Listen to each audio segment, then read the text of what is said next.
Higher education മാറ്റുന്നത് വരെ 1 മുതൽ 8 വരെ ക്ലാസുകൾ 3 ഷെഡുകളിൽ നടന്നിരുന്ന ഒരു സ്ഥാപനമാണ്. അന്ന് ചാല, കാടാച്ചിറ, മുണ്ടേരി ഭാഗങ്ങളിൽ നിന്ന് കുട്ടികൾ ഇവിടെ വരികയാണ്. കാരണം സെന്റ് ആന്റണീസ് സ്കൂളിൽ അന്ന് പഠിച്ച കുട്ടികൾക്ക് മുഴുവൻ അതിമനോഹരമായി ഇംഗ്ലീഷ് അറിയാം.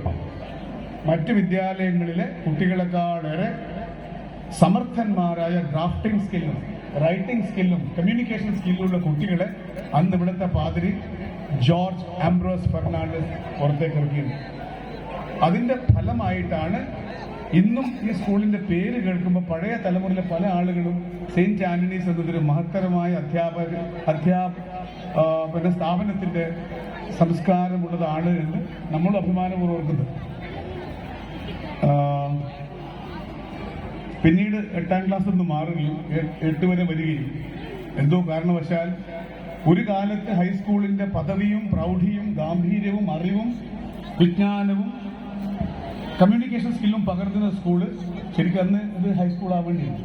കാരണം എന്തുകൊണ്ടോ പണ്ട് തന്നെ 909 116 വർഷം എന്ന് പറയുമ്പോൾ അന്നത്തെ ഒരു മഹനീയ വിദ്യാഭ്യാസ സ്ഥാപനം ആ വേർതിരിവിന്റെ ഭാഗമായിട്ട് എന്നും UP സ്കൂളായിട്ട് നിൽക്കുകയായി. എന്നിരുന്നാലും അധ്യാപന പാരമ്പര്യത്തിൽ ഒരുപാട് ഗജകേസരികൾ വിളങ്ങിയ സ്ഥലമാണ്. ഞങ്ങളുടെയൊക്കെ ഓർമ്മയിൽ പണ്ടത്തെ മാഷന്മാർ എൻ്റെ വീട്ടിൽ അധികം പഠിച്ചിവിടെയാണ്. എൻ്റെ കസിൻസൊക്കെ ആയാലും ഒരുപാട് ആളുകൾ പഠിച്ചിട്ടുണ്ട്.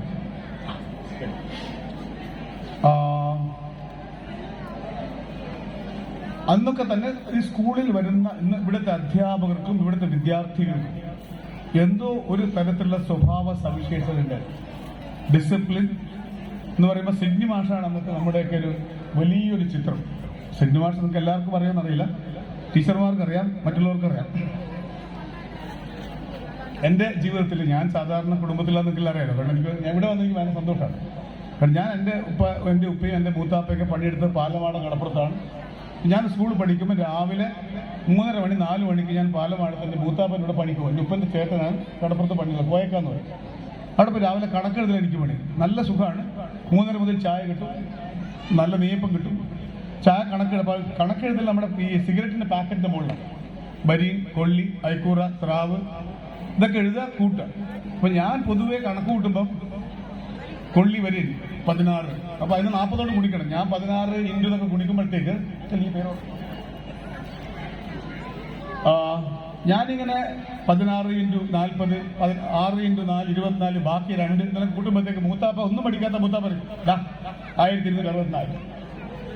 അപ്പോഴാണ് ഞാൻ അറിയണത് വിദ്യാഭ്യാസവും വിവേകവും തമ്മിൽ വലിയ ബന്ധമൊന്നുമില്ല. നമ്മൾ സ്കൂളിൽ പഠിപ്പിക്കുന്ന കാര്യങ്ങൾ പ്രായോഗികമല്ലെങ്കിൽ വിദ്യാഭ്യാസ സമ്പ്രദായം അസ്വീകാര്യവും ഇറലവൻ്റായി പോകും. സമൂഹത്തിന് റെലവൻ്റ് ആയ, സമൂഹത്തിന് ആവശ്യമുള്ളതും സാമൂഹിക ജീവിതത്തിന് മുന്നോട്ട് നയിക്കുന്നതുമായ ഒരു പന്ഥാവായി മാറാൻ അധ്യാപക മാറുകയും സ്ഥാപനങ്ങൾക്കാവുകയും ചെയ്തില്ലെങ്കിൽ ആളുകൾ കമ്മ്യൂണിറ്റി സ്കൂളിങ്ങിലേക്കും സ്പെഷ്യൽ സ്കൂളിങ്ങിലേക്കും പോയി കഴിയും. ഇപ്പം നമ്മൾ കാണുന്ന വലിയൊരു മാറ്റം ലോകം മുമ്പിൽ അതാണ്. അപ്പം ഞാൻ പറഞ്ഞു വന്നത് ഒരു തികച്ചും സാധാരണ സാഹചര്യത്തിൽ പറഞ്ഞ ഞങ്ങൾക്കൊക്കെ അന്ന് താങ്ങും തണലും അറിവും കഴിവും വിജ്ഞാനവും ഒക്കെ ഈ സ്കൂളായിരുന്നു. റെജീന ടീച്ചർ, ഡൊമിറ്റൽ ടീച്ചർ ഇവിടെ ഉണ്ട്. ഞങ്ങൾക്കൊന്നും ഇംഗ്ലീഷ് അറിയില്ല. സാധാരണ റെജീന ടീച്ചർ ഇംഗ്ലീഷ് പഠിപ്പിക്കുന്നത് ഭയങ്കര മനോഹരമായിട്ടാണ്. എനിക്കറിയില്ല, നമ്മളിവിടെ ഒരു മരമുണ്ട്, ആ മരം പോയെന്നറിയില്ല. ഇപ്പൊ മരത്തിന്റെ ചൂട് നമ്മുടെ കോയർ പ്രാക്ടീസ് ആണ്. നമ്മുടെ സ്കൂള് ഇത്രയൊന്നും സൗകര്യമില്ല. പക്ഷേ there was a tree, the tree was on the ground was in the valley, and the green grass grew around. അതങ്ങ് പാടിയാല ടീച്ചറിന്റെ ശബ്ദത്തിൽ ഭയങ്കര ഒരു വിബ്രാക്ഷൻ ഉണ്ട്. നല്ല പാട്ട് ട്രെയിൻ ചെയ്താണ്. ടീച്ചർ ഹൈറ്റ് കുറഞ്ഞ് ചുരുളമുടിയായി. പക്ഷെ ആ മ്യൂസിക് അങ്ങ് തുടങ്ങിയാൽ ഞങ്ങളൊക്കെ ഒരുമിച്ച് പാടാറുണ്ട്. അപ്പോൾ ഞാൻ വലിയ പാട്ടുകാരൻ, എൻ്റെ മക്കൾ പാടും. അപ്പൊ അന്ന് ഈ സ്കൂളിന്റെ ഈ ഗുൽമോഹർ മരത്തിന്റെ മറന്നു നിറമാറുന്ന പൂക്കൾക്കിടയിൽ നിന്നും മനോഹരമായ റെജീന ടീച്ചർ പാടിത്തന്ന പാട്ടുകൾ ശരിക്കും കാതിലല്ല, നമ്മുടെ ഹൃദയത്തിലും ആത്മാവിലുമാണ് ശബ്ദിച്ചത്. അതിന്റെ ആവർത്തനവും അതിന്റെ ഇൻറ്റോനേഷൻസ്, അതിന്റെ വിസ്മയകരമായ ശബ്ദ സൗന്ദര്യവും സ്പർശിച്ചത് നമ്മൾ ഒരിക്കലും നമ്മുടെ കാതിനെ ആയിരുന്നില്ല. അത് യാതൊരു വ്യത്യാസം തന്നെ ഒരു വിഭാഗീയതയില്ലാതെ ഞാനും നൈജലും ഗ്ലൈനിയും എല്ലാവരും ഒരേ പല ഹൈറ്റിലുള്ള ആളുകളെ മാറ്റി ഒരുപോലെ ഇരുത്തിക്കൊണ്ട് ടീച്ചർ പാടില്ല. അപ്പൊ അതേ ജീവിതത്തിന്റെ പല കാര്യങ്ങളിലും ഒരുപാട് ചിട്ടകളും ഡിസിപ്ലിൻ നമ്മളെ പഠിപ്പിച്ച സ്കൂളിൽ പറ്റിയിട്ടുണ്ട്. ഇതെല്ലാം പറഞ്ഞു പഠിപ്പിക്കേണ്ടതില്ല. സെന്റ് മാഷ് വരുന്നതെന്ന് പറയും ഭയങ്കര ഡിസിപ്ലിനറിയാണ്. എല്ലാം ചിട്ടയില് കൃത്യനിഷ്ഠ ചിട്ട ഒക്കെയുള്ളൊരു അധ്യാപകനാണ് സെന്റ് മാഷ്. സെന്റ് മാഷ് അവിടെ നിന്ന് സെന്റ് മാഷ് വരുന്ന സൈക്കിൾ തന്നെ രഥമാണ്. നമുക്കത് കണ്ടാൽ ഇപ്പൊ കണ്ടാൽ ഏകദേശം ഒരു തോട്ടച്ച് മിനിക്ക് എല്ലാ ഒരു സ്റ്റീൽ കഷ്ടത്തിൽ കൊടുക്കാവുന്ന ഏറ്റവും തിളങ്ങുന്ന സാധനം എന്താ വെച്ചാൽ സെന്റ് മാഷ് സൈക്കിളാണ്. അതിന്റെ പിന്നിൽ നല്ലൊരു വലിയൊരു ഭക്ഷണം വെക്കുന്ന ചെറിയ ഒരു ഇതുണ്ട്. എന്താണ് സ്റ്റാൻഡ്. അന്ന് സെന്റ് മാഷയുടെ സൈക്കിൾ ഓടിച്ചിട്ടുള്ള ഞാനും ബർണാഡേട്ടന്റെ മോനുണ്ട്, ജോൺസൺ ഓർമ്മയുണ്ടെന്ന് പറയാം. നമ്മൾ രണ്ടുപേരാണ്. അത് ആ സൈക്കിൾ ഓടിക്കാന്നുള്ള വലിയൊരു അർജുനന്റെ രഥത്തിലേക്ക് കയറി നിൽക്കുന്ന സന്തോഷമായിരുന്നു. ഇപ്പൊ ഞാനിവിടെ പഠിക്കുന്ന സമയത്ത്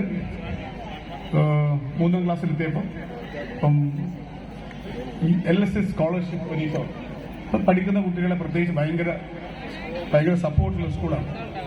അത് സെന്റ് മാഷ്, നാരായണ ടീച്ചറിന് ഓർമ്മയുണ്ടെന്നറിയില്ല.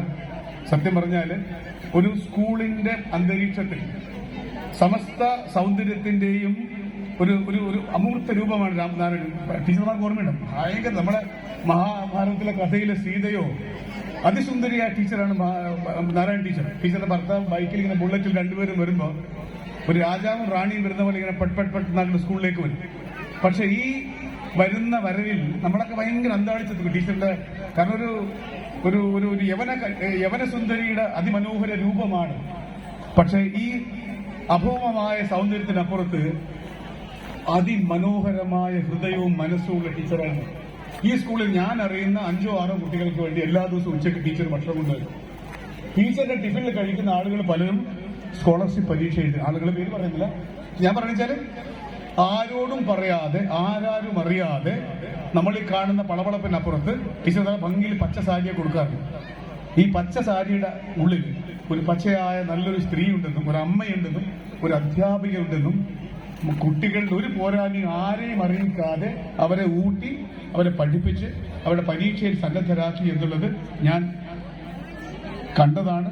എന്റെ ചുറ്റും ഞാൻ ആളുകളത് ആളുകളെന്ന് പറഞ്ഞ് ഞാൻ കേട്ടിട്ടുണ്ട്. ആളുകളുടെ പേര് ഞാൻ പറയുന്നില്ല.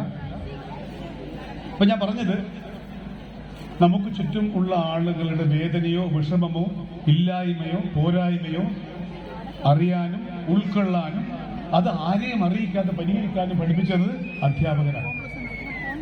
നമ്മുടെ പല ആളുകളും ഇപ്പം ആളുകൾ പേര് പറയുന്നില്ല, വലിയ ജ്വല്ലറി കമ്പനിക്കാരൊക്കെ വേഷം കെട്ട് തൊഴിൽ നടക്കുന്നുണ്ട് നാട്ടിൽ. അവരിപ്പം വയനാട്ടിലേക്ക് വേണ്ടി ഞാൻ അത് തീർന്നൊക്കെ പറഞ്ഞിട്ട് പിന്നെ ആനപ്പിണ്ടം പോലും അവിടെ കണ്ടില്ല. അപ്പൊ നമ്മൾ ഈ ചാരിറ്റി എന്ന് പറയുന്നത് ഒരു വല്ലാത്തൊരു വേഷം കെട്ടലിന്റെ ഭാഗമായി ജീവിക്കുന്ന ഒരു കാലഘട്ടത്തിൽ ചാരിറ്റി നമ്മിൽ തുടങ്ങുകയും നമ്മുടെ ചുറ്റുപാടുള്ള ആളുകളൊക്കെ നമ്മൾ കണ്ടറിയുകയും നമ്മുടെ കുടുംബത്തിലോ നമ്മുടെ വലയങ്ങളിൽ വൃത്തങ്ങളിലുള്ള ആളുകളെ സഹായിക്കുകയും ചെയ്യുന്നതാണ് അടിസ്ഥാനപരമായ charity. It should begin at your home. It begin within your circumference of your friends of relatives എന്ന് നമ്മളെ പഠിപ്പിക്കുന്ന ഈ സ്കൂളാണ്.